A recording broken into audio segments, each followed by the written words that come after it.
Queridos, eu estou pregando na série Entendendo o Reino de Deus. E como lhes prometi, na palavra de hoje, eu vou falar sobre a sabedoria do reino. Mas o tema sabedoria é tão amplo que eu tive que dividir em duas partes. A mensagem de hoje é a sabedoria do reino, primeira parte.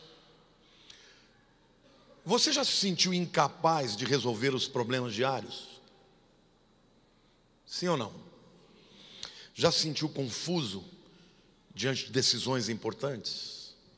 Já se sentiu estressado por conta das lutas e das demandas da vida? Já se sentiu com uma desordem interior, com depressão, ansiedade, medo, síndrome do pânico? Se a resposta para uma dessas perguntas foi sim, então você está apto para receber a palavra. Esta palavra é para vocês, aliás, é para todos vocês, é para mim e para todos nós, porque não há ninguém aqui que não passe por algum tipo de turbulência na mente, na vida, no espírito. Mas eu não vim aqui hoje para falar de mazelas, não. Eu vim aqui para declarar hoje que a sabedoria de Deus é a resposta de Deus para a sua vida, para que você vença o caos. Amém? Deus te criou para que você viva uma vida com uma força que não pode ser contida. Amém? Com uma fé que não pode ser abalada. Com um poder incrível aos olhos dos homens. Tudo isso vem através da sabedoria. Na mensagem de hoje, então, eu quero apresentar a sabedoria do reino. Porque há alguma sabedoria no mundo, mas a sabedoria do mundo não tem respostas definitivas. A sabedoria do mundo não apresenta a verdade. E hoje eu quero começar a falar sobre esse tema, a sabedoria, que é algo tão importante na nossa vida e muito pouco temos feito para adquiri-la. Amém? Eu começo dizendo que a sabedoria do reino vem através da pessoa de Jesus, do relacionamento que eu e você temos com Jesus. 1 Coríntios 1,30 diz o seguinte: mas vós sois dele, em Cristo Jesus, o qual se tornou da parte de Deus sabedoria e justiça e santificação e redenção. Nesse curto verso, o apóstolo Paulo fala de 4 substantivos. 2 deles são, na verdade, atos incondicionais de Deus. Não depende absolutamente de nós. Eu me refiro aqui à redenção, que significa libertar mediante um preço pago. E o preço que Jesus pagou para te libertar do império das trevas é a morte do seu filho Jesus e o sangue de Jesus. Esse é o preço que ele pagou. O segundo ato incondicional é a justiça. E a Bíblia diz: justificados, pois, mediante a fé, temos paz com Deus. A justificação nada mais é do que a justiça de Cristo sendo imposta a nós. Hoje, quando Deus olha para você, Ele não vê os seus pecados, Ele vê a justiça de Cristo sobre a sua vida. Mas há 2 atos que não são incondicionais. Aliás, eles são totalmente condicionais e dependem de nós. Um deles é a santificação. Se a justificação é um ato do juiz de declarar o réu justo, a santificação é a decisão de abrir mão do pecado e santificar a minha vida, a sua vida para Deus. E o quarto substantivo é a sabedoria, que também não vem para cada um de nós através da osmose.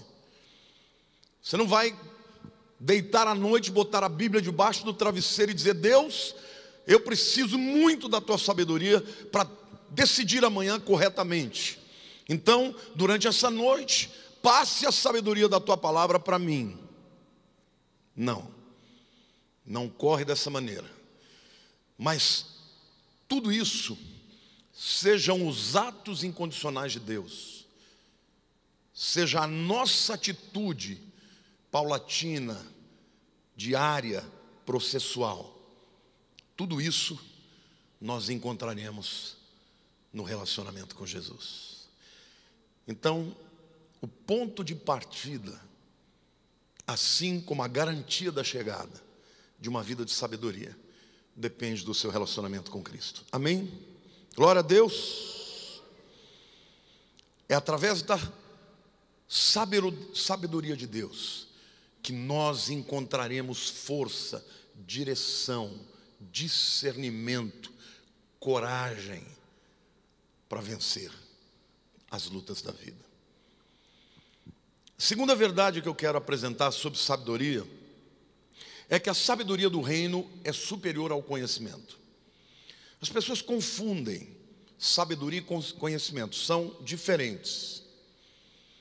Conhecimento é o acúmulo de fatos que nos são apresentados. Sabedoria é a aplicação de verdades de maneira prática para que se consiga os melhores resultados.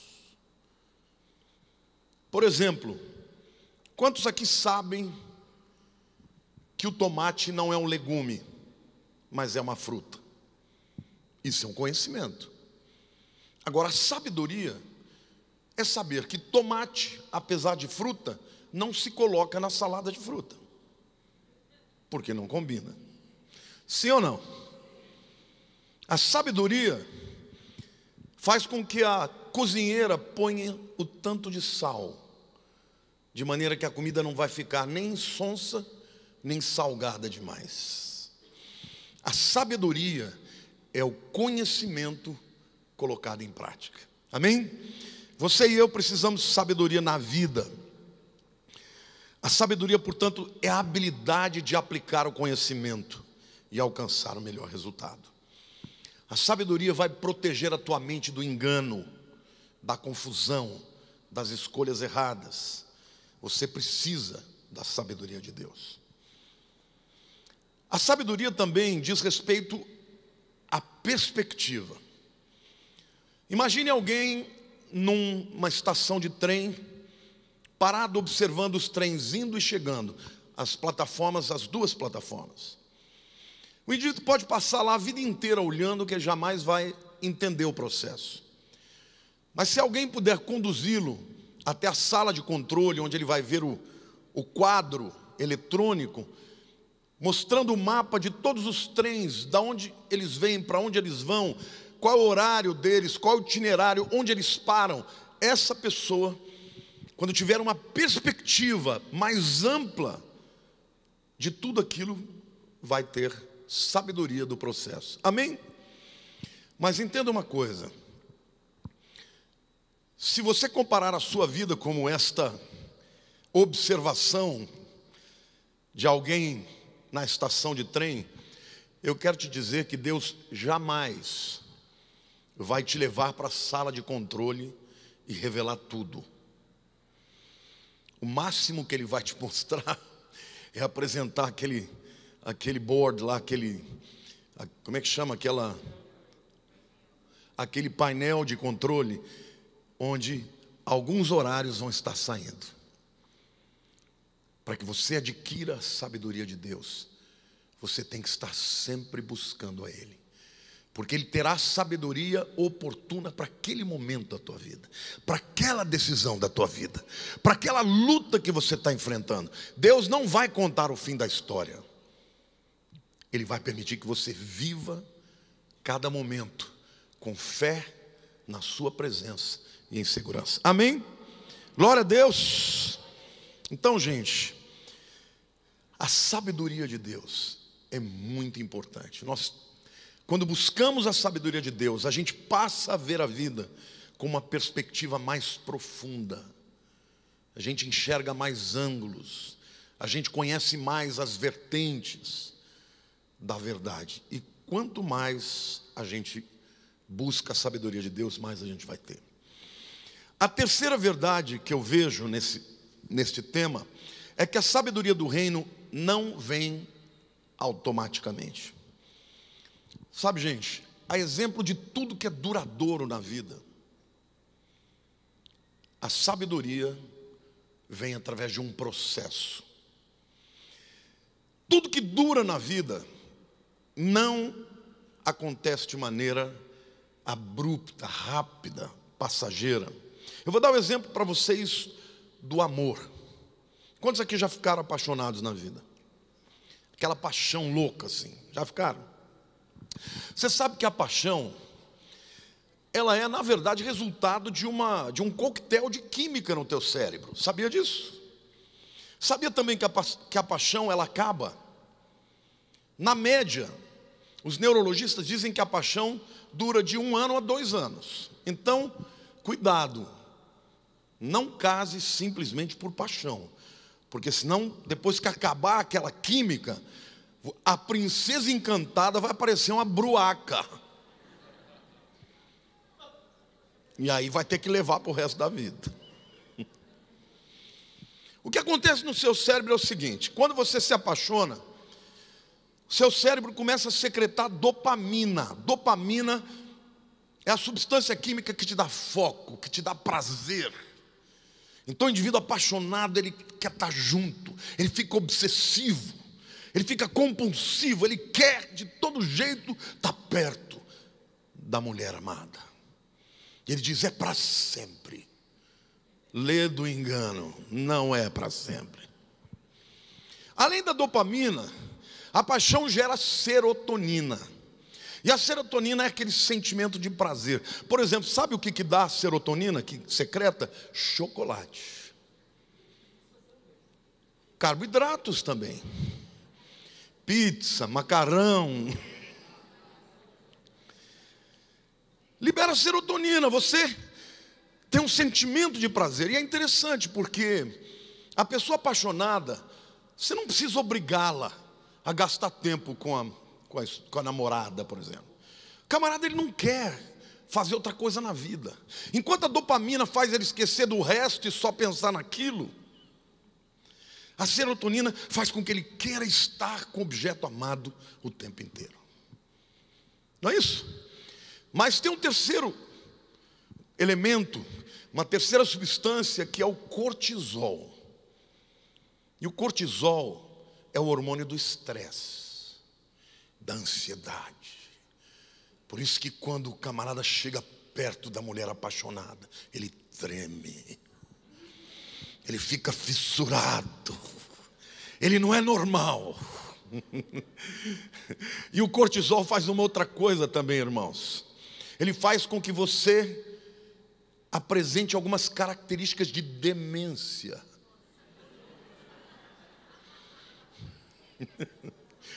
Verdade. Por exemplo, o indivíduo apaixonado, ele perde consideravelmente a atividade do neocórtex. Ele só fica acessando o sistema límbico, as emoções. Ai, eu morro por ela, não consigo viver sem você.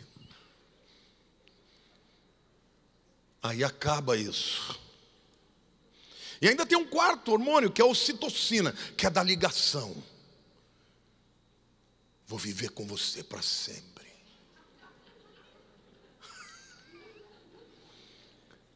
E aí vem o prazo de validade.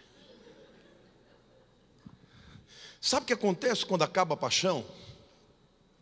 Dopamina cai.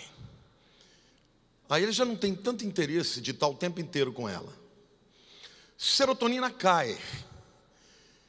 Aí ele já não tem mais tanto prazer de estar com ela. Ele já começa a estar com ela e fala: você está com mau hálito. Ela fala para ele: vai tomar banho. Senti um cheiro de CC. Quando está na paixão, fala: o teu cheiro é de macho. Que delícia. Ele fala: vou tomar banho. Não, não toma não.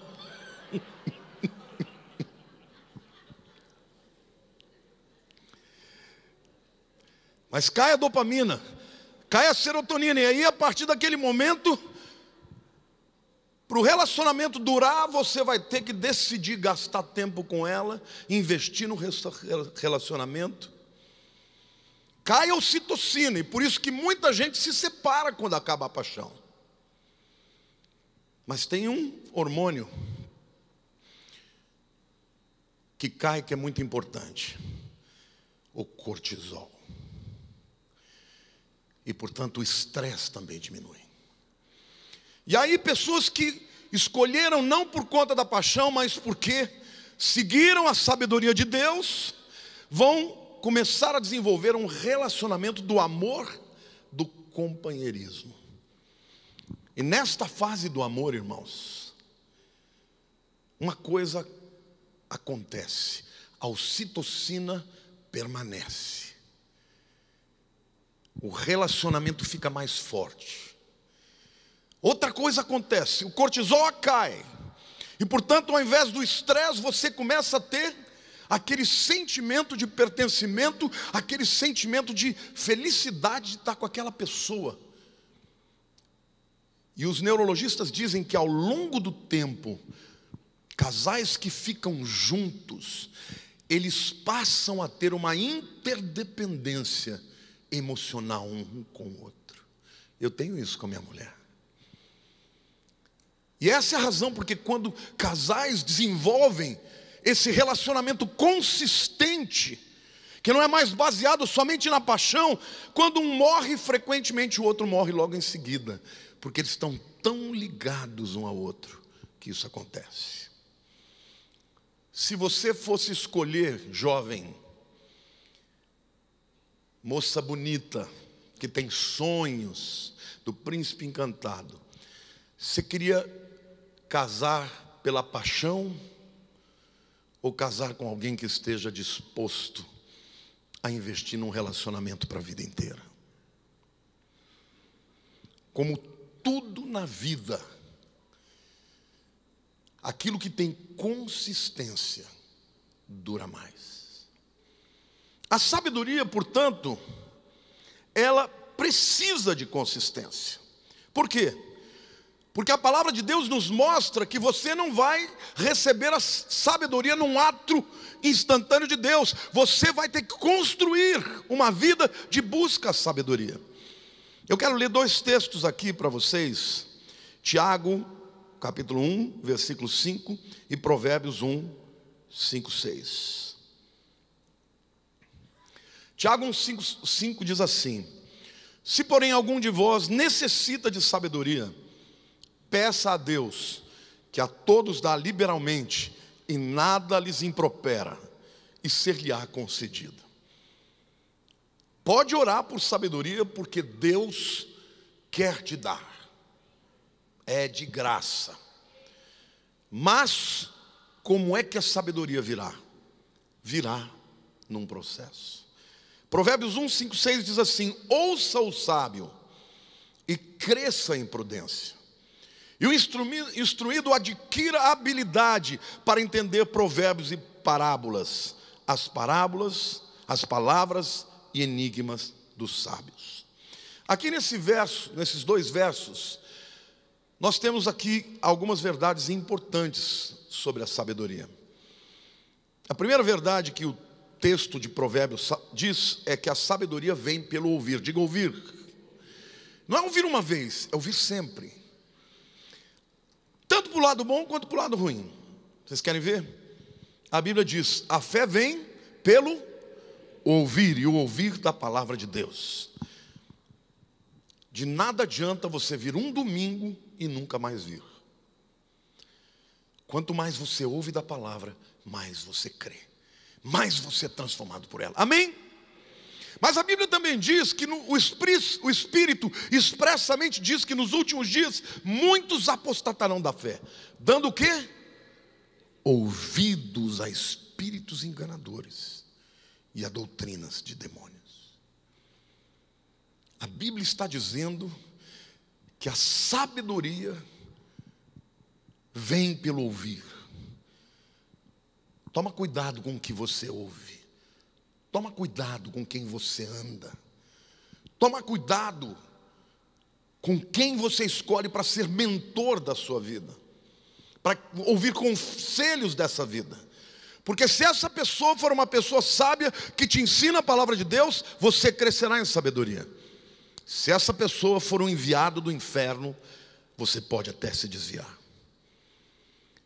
Então, meu querido, para você crescer em sabedoria, você precisa ouvir e ouvir sempre.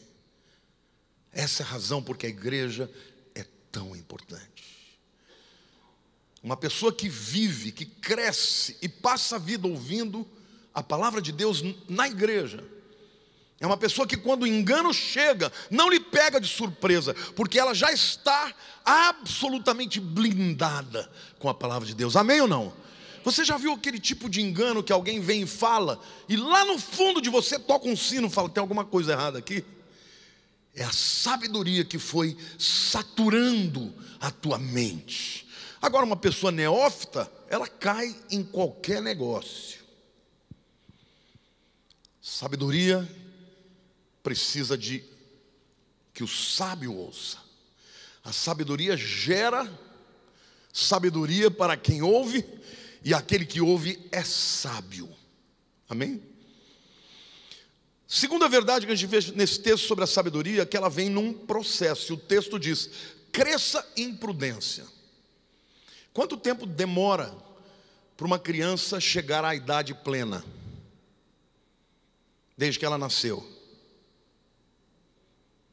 18 anos?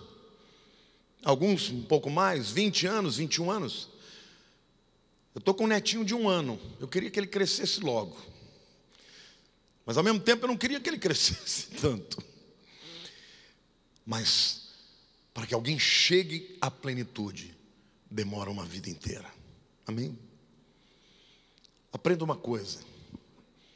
A sabedoria é igual a todas as demais coisas que são de fato consistentes. Eu pergunto para você, como é que se adquire um corpo sarado? É malhando 8 horas num fim de semana? Fecha a boca. Mas a boca também é feita para abrir. É interessante, mas os melhores atletas não são aqueles que fazem tudo de uma vez. São aqueles que se decidem a fazer todo dia, ou 3 vezes por semana, ou 4 vezes por semana. Amém ou não? Se você quer ganhar um corpo saudável, não vai ser fazendo um regime louco, mas optando, cada vez que você tiver vontade de comer aquele hambúrguer, fala, vou comer salada e legumes. A voz da minha consciência é a Lilian.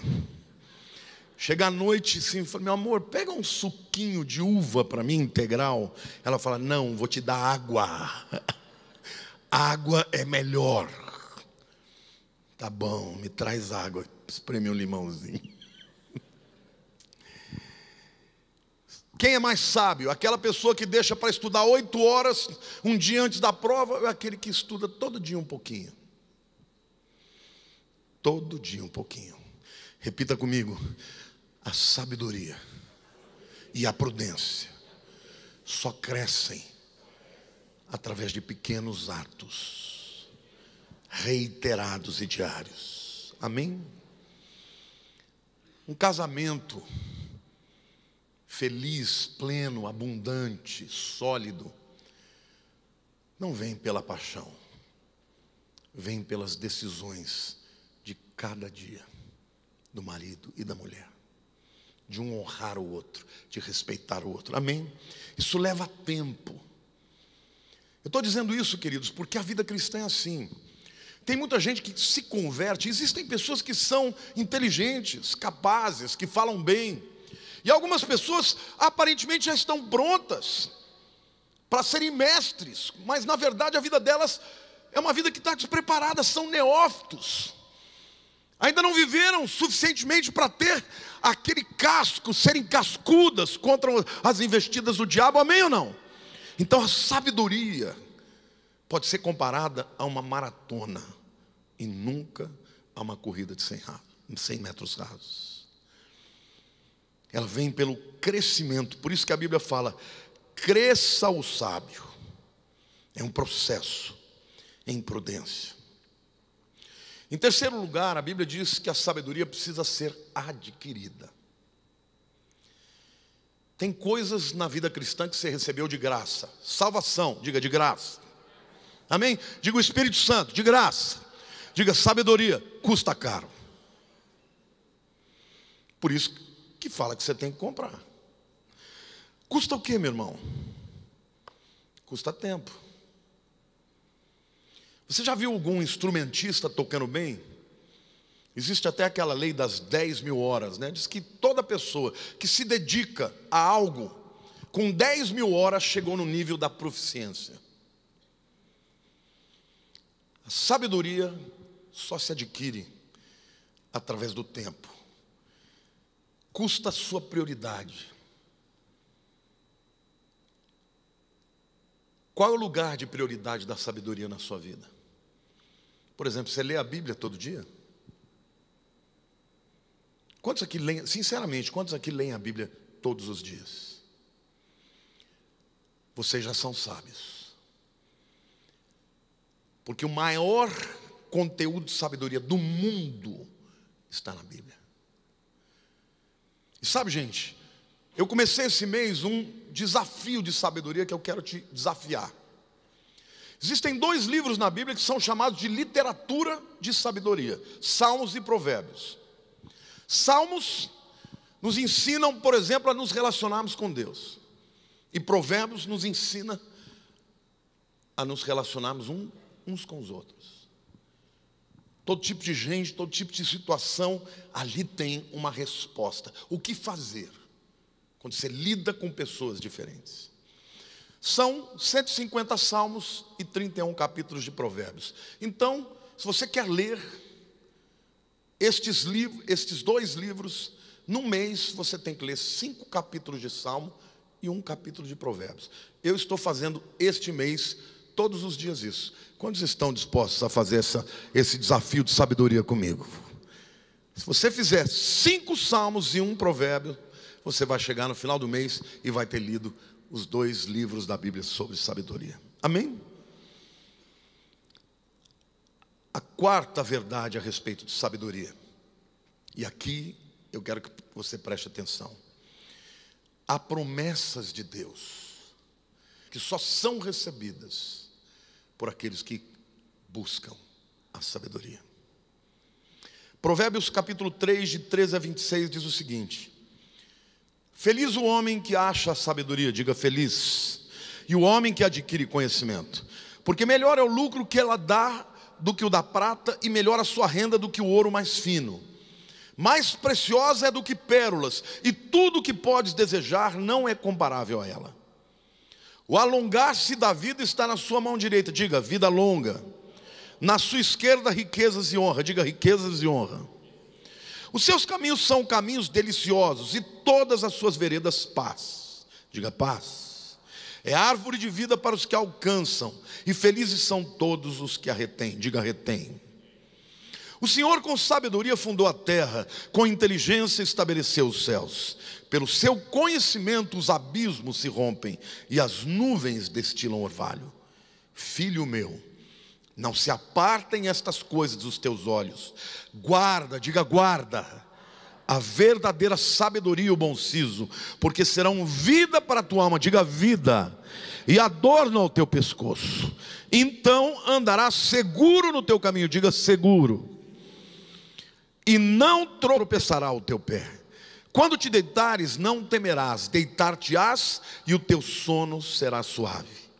Não temas o pavor repentino, nem a arremetida dos perversos quando vier, porque o Senhor será a tua segurança e guardará os teus pés de serem presos. Esse capítulo de Provérbios nos fala de promessas que são recebidas por aqueles que buscam a sabedoria. A primeira é a felicidade. Querido, qualquer outro caminho que você escolha que não seja o caminho de Deus, não te trará felicidade. pode te trazer prazer momentâneo, mas o resultado são cadeias e até a morte eterna. Há caminhos que para o homem parecem direitos, mas afinal são caminhos de morte. Que adianta o homem ganhar o mundo inteiro e perder a sua alma? A sabedoria te livrará do inferno. A verdadeira felicidade, a felicidade que vem como resultado de uma vida com Deus, que te faz ter paz no coração, a droga, o sexo, a prostituição não podem te dar. Diga felicidade. Provérbios 3, 13 e 14 diz assim: feliz o homem que acha sabedoria, e o homem que adquire conhecimento, porque melhor é o lucro que ela dá do que o da prata, e melhor a sua renda do que ouro mais fino. A segunda promessa é vida longa e prosperidade. O texto diz no versículo 16: o alongar-se da vida está na sua mão direita, na sua esquerda, riquezas e honra. Há um jogador que eu gosto muito, porque ele jogou no meu time, no Palmeiras, José Roberto, que jogou até os 41 anos. E um dia perguntaram para ele: escuta, Zé Roberto, qual foi o segredo da sua longevidade no futebol? Ele falou assim: primeiro, eu entendi que o meu corpo é o meu instrumento de trabalho. Então eu nunca dormi tarde, não bebi álcool, não fiquei saindo nas noitadas, mantive o meu relacionamento com a minha esposa e nunca tive que lidar com tanto estresse. Por isso, eu vivi tanto como atleta de alto rendimento. Querido, se você fizer escolhas segundo a sabedoria de Deus, a Bíblia te promete que você vai viver mais. E aliás, promete mais, vai dizer que você vai viver mais e que vai ter também honra e prosperidade.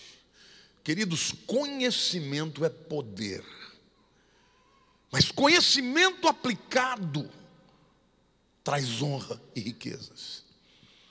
Se você precisar de um médico para fazer uma operação muito delicada, você vai pegar aquele que meia boca, que estudou mais ou menos, ou você vai pegar aquele que dedicou a sua vida e estudou muito e fez especializações e que está apto para fazer uma operação na sua vida? Quem que você prefere? Aquele que tem mais capacidade e que gastou mais tempo se especializando. A sabedoria não só gera vida longa, mas faz com que você prospere em qualquer área da sua vida. Você pode ser uma pessoa que faz uma comidinha, uma gororoba, ou você pode ser um chefe. Amém? Sabedoria.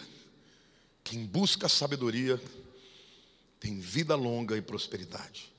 Em terceiro lugar, a Bíblia fala que a sabedoria traz vida abundante e plena de felicidade. Versículo 8 diz assim: é árvore de vida para os que a alcançam, e felizes são todos os que a retêm. Árvore de vida nos remete para o Éden, para a árvore da vida. O Éden é uma palavra que significa prazer, e no Éden o homem tinha plenitude, tinha suprimento, tinha a presença de Deus, tinha tudo de que necessitava, e paz, e alegria, e abundância. Quando uma pessoa cresce em sabedoria, ela vence depressão, vence tristeza, vence medo, porque ela está plena de Deus. Amém? É promessa, diga assim: é promessa do Senhor. Muita gente quer felicidade, muita gente quer prosperidade, mas busca nas fontes erradas. Busque na sabedoria, estas coisas virão como consequência para você. Amém? Gente, a gente vive num tempo onde as pessoas têm tudo e não tem nada. A gente vive num tempo onde as pessoas estão rodeadas de muita gente, mas estão sozinhas e solitárias. A gente vive num tempo em que as pessoas estão sempre vazias à procura de alguma coisa para preencher o seu vazio. E eu quero lhes dizer que o que pode preencher a tua alma de contentamento é a sabedoria de Deus. A palavra de Deus é como o pão da vida. Amém? A palavra de Deus é como a água da vida que sacia a sua sede. Provérbios 3:22 diz: porque serão vida para a tua alma e adorno para o teu pescoço. O povo judeu é um povo muito expressivo. No Velho Testamento você vê frequentemente pessoas que estão muito tristes. Uma tragédia lhes aconteceu, elas rasgavam as vestes.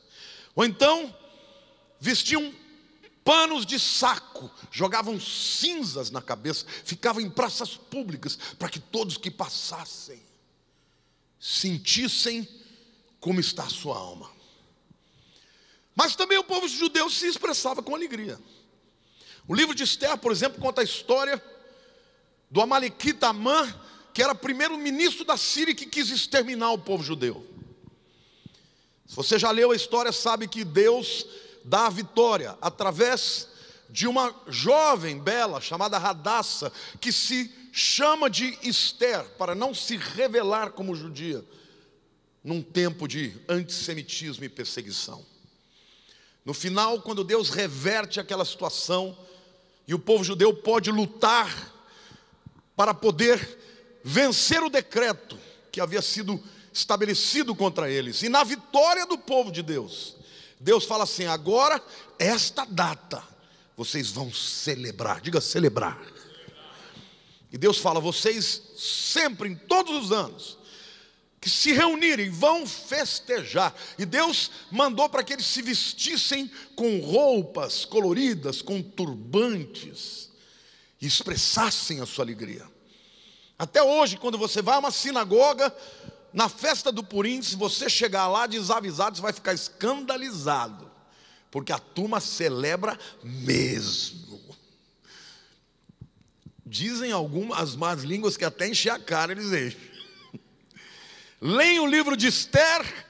Quando chega no nome do Amã, eles batem pé, as crianças tocam aquelas, como é que chama? Aquelas línguas de sogra, gritam, vaiam. Estão expressando o que o seu coração está sentindo. Alegria pelo livramento de Deus. Pois é, quando o Provérbios diz: porque são vida para a tua alma e adorno para o teu pescoço. Adornos são colares. O que Salomão está dizendo: olha, se você adquirir a sabedoria, você vai ter uma alma feliz. Hoje os crentes estão substituindo a sabedoria por antidepressivos, por ansiolíticos. Sabe, todos esses nomes que a ciência dá: síndrome do pânico, falta de sabedoria. A pessoa está vivendo com depressão. Queridos, eu não estou dizendo que não exista o problema, a doença física, o desbalanceamento químico, claro que existe. Mas o que eu estou te dizendo, que a palavra de Deus, que a sabedoria de Deus, quando entra na tua vida, transforma não só a sua mente, com a sua alma, o seu espírito, o seu corpo, e você vai viver melhor, por causa da sabedoria de Deus. Amém? Nesse momento que eu vos falo, aplauda o Senhor. A palavra de Deus está entrando na tua alma como cura, como remédio para transformar o teu interior. Se os crentes buscassem a sabedoria de Deus, crendo que ela pode curar, eles viveriam muito mais felizes, porque toda a química cobra o seu preço. Antidepressivos que são tomados a longo prazo acabam roubando qualidades do seu cérebro. A alma é uma mente. A alma sábia tem alegria, tem saúde. Em quarto lugar, a promessa de segurança. Os versos 23 a 26 dizem: Então andarás seguro no teu caminho, diga seguro, e não tropeçará o teu pé. Quando te deitares, não temerás, deitar-te-ás e o teu sono será suave. Não temas o pavor repentino, nem a arremetida dos perversos. Por quê? Porque você é bom? Porque você é poderoso? Porque você é inteligente?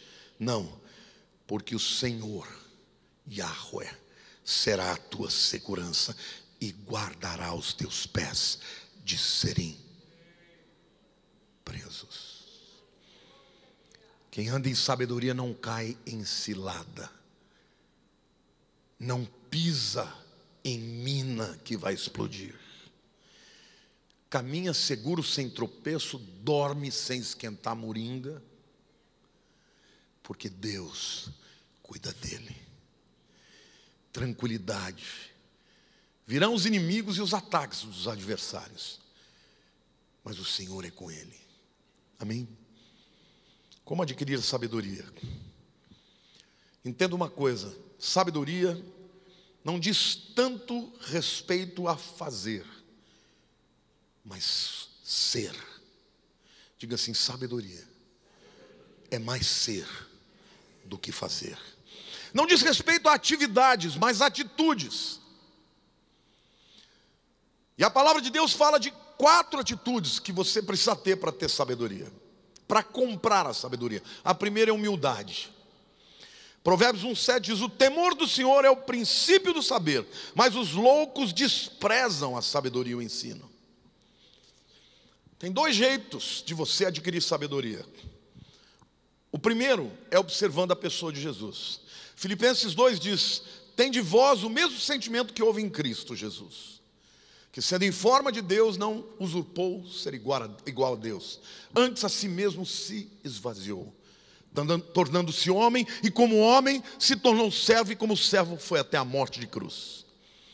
Fala daquele que é o Altíssimo, que desceu ao mais profundo e se humilhou. Quem observa Jesus tem a consciência clara de que nós nada somos perante Ele. Mas a segunda maneira de você aprender a sabedoria, se você não aprende pela observação de Jesus, você vai aprender através da tribulação. O povo de Israel poderia ter saído do Egito até a terra prometida em no máximo 6 semanas, demorou 40 anos. E olha o que Deus fala com eles lá em Deuteronômio 8, 16 a 19.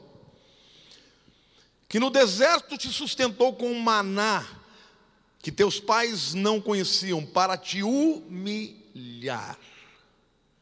Não creram na promessa, tiveram que passar pela humilhação. Diga assim: não creram na promessa, tiveram que passar por humilhação.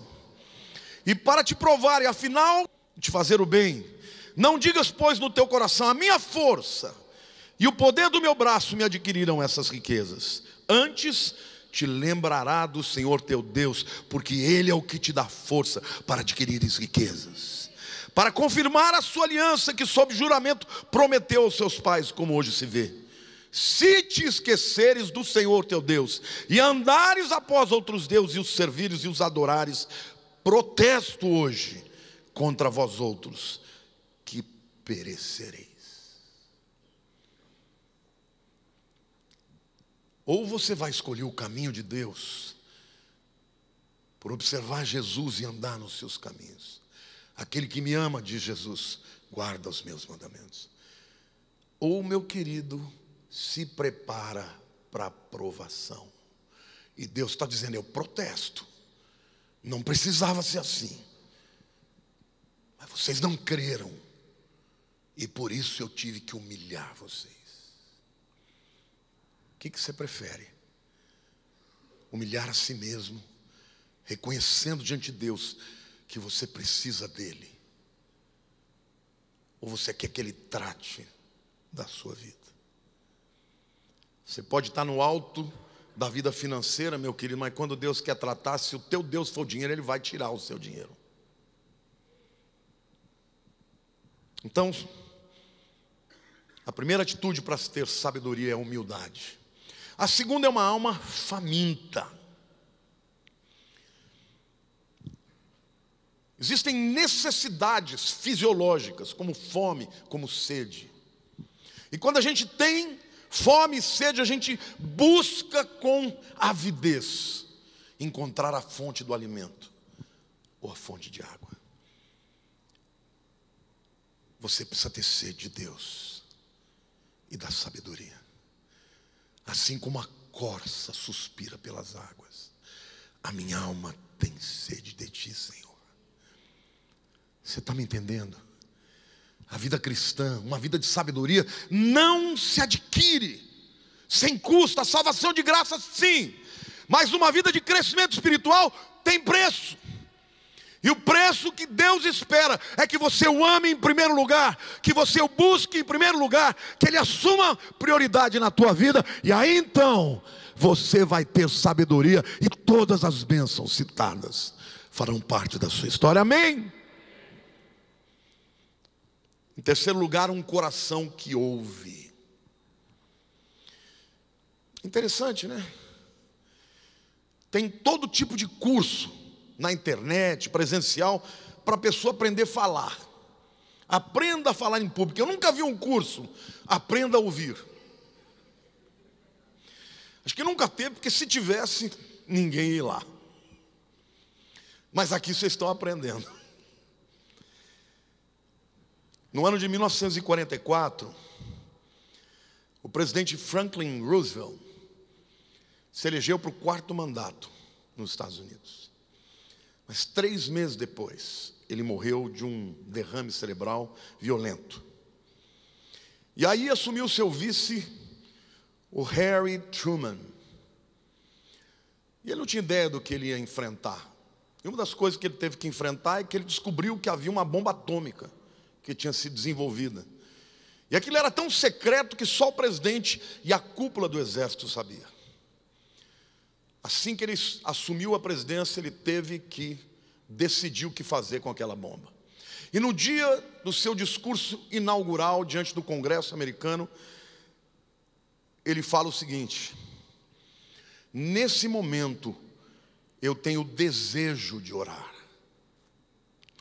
Quando eu assumo a minha responsabilidade, eu humildemente oro ao Deus Todo-Poderoso, a oração do rei Salomão.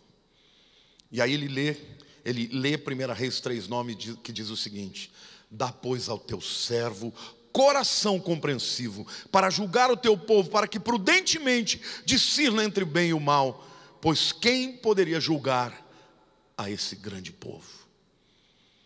Um presidente que está dizendo: Deus, fala comigo, porque eu preciso da sua sabedoria. Amém? Jeremias, capítulo 9, versos 23 e 24. Diz assim: assim diz o Senhor, não se glorie o sábio na sua sabedoria, nem o forte na sua força, nem o rico nas suas riquezas.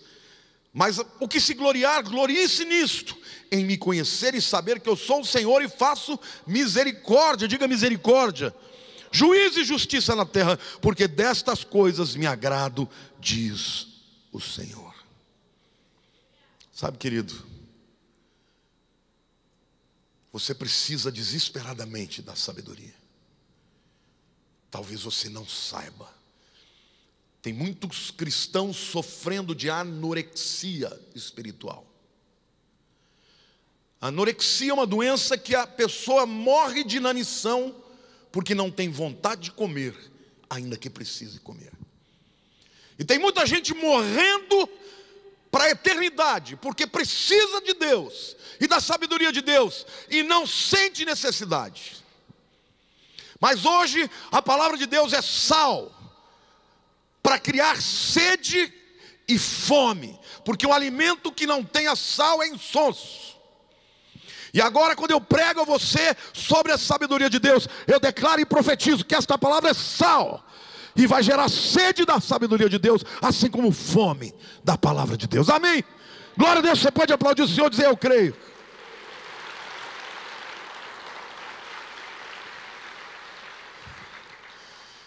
Eu termino essa palavra dizendo que a jornada da nossa vida é como uma jornada de férias, uma viagem que você escolhe fazer. Uma viagem que você não vai fazer sozinho, você vai levar muita gente. E a sabedoria, ela é necessária para que você possa responder algumas perguntas naturais sobre quando você vai fazer uma viagem. A primeira pergunta que você vai fazer na tua vida é: aonde eu quero ir? Isso tem a ver com a sabedoria de conhecer o propósito de Deus.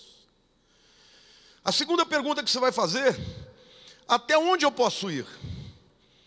Dependendo do dinheiro que você tem, do tempo que você tem, você pode ir para Osasco ou pode ir para a China. Até onde você pode ir, meu querido? Isso tem a ver com ambição e recursos. E na sua vida, se você não tiver ambição, você não cresce. Em tudo na vida é necessária ambição. Mas a ambição pode ser maligna ou pode ser uma ambição que gere glória para Deus. Como é que eu chego lá? Isso tem a ver com a busca das informações relevantes. E na palavra de Deus há respostas sobre como chegar a todos os destinos que Deus tem para a tua vida. Como? Vai ser de avião, vai ser de trem, vai ser de ônibus, vai ser de carro, vai ser de navio. Deus há de prover todos os transportes, todos os meios, todos os instrumentos para que você chegue ao destino que Ele tem para a tua vida. E a sabedoria vai te dizer qual é a vontade de Deus para você. Amém? O que eu levo na minha mala, você está indo para o frio ou para o calor? Tem a ver com prudência.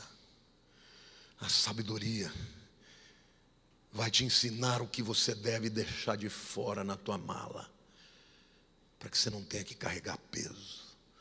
E aquilo que você tem que colocar, porque você vai usar no lugar que você chegar. Quem são as pessoas que vão comigo? Diga assim: minha família. A sua família sempre vai onde você vai. Diga: os seus amigos, seus companheiros de trabalho, da igreja. Por que eu estou dizendo isso? Porque as pessoas que viajam com você vão ser transformadas por você e você vai ser transformado por elas. Deus coloca pessoas na sua jornada, na sua história, para mudarem o curso da tua vida. Eu me lembro que eu era ainda um jovem seminarista no Palavra da Vida, quando eu ouvi pela primeira vez um homem muito sábio, Dwight Pentecoste. E por causa daquilo eu fui aprender inglês. Uma segunda oportunidade que eu tive na vida foi quando o meu irmão, o Caio, abriu uma porta para que eu gravasse os meus programas de televisão nos Estados Unidos. E eu passei a ir de 3 em 3 meses para lá. Estando lá, eu comecei a assistir a TBN, uma TV cristã. E lá eu ouvi tantos pastores sábios, que estavam muito adiante de mim, que aquilo fez com que eu começasse a buscar o conhecimento que eles tinham. Eles geraram sede pelo conhecimento em mim. Eles citavam um autor, eu ia e comprava o livro do autor. Falavam de um outro autor, eu ia atrás. E eu comecei então a angariar aqueles conhecimentos, e isto mudou quem eu sou como pastor e como ministro de Deus. Eu quero te dizer que as pessoas que você coloca junto com você na sua viagem, ou as pessoas que Deus colocará na sua vida, talvez cheguem como alguém pedindo carona. Essas pessoas são pessoas que vão transformar a tua vida, vão te levar a outros patamares, porque Deus age assim. Você não conhece todos os passos do caminho, mas Deus conhece. Mas muitos entrarão também para acabar com a tua vida. Esses você bota para fora e segue adiante. Amém? Eu termino essa palavra dizendo: a sabedoria do reino garante uma vida de sucesso, uma vida de honra, uma vida de plenitude e, sobretudo, uma vida de glória para Deus. Esse é o propósito de Deus para a tua vida. Você precisa da sabedoria de Deus.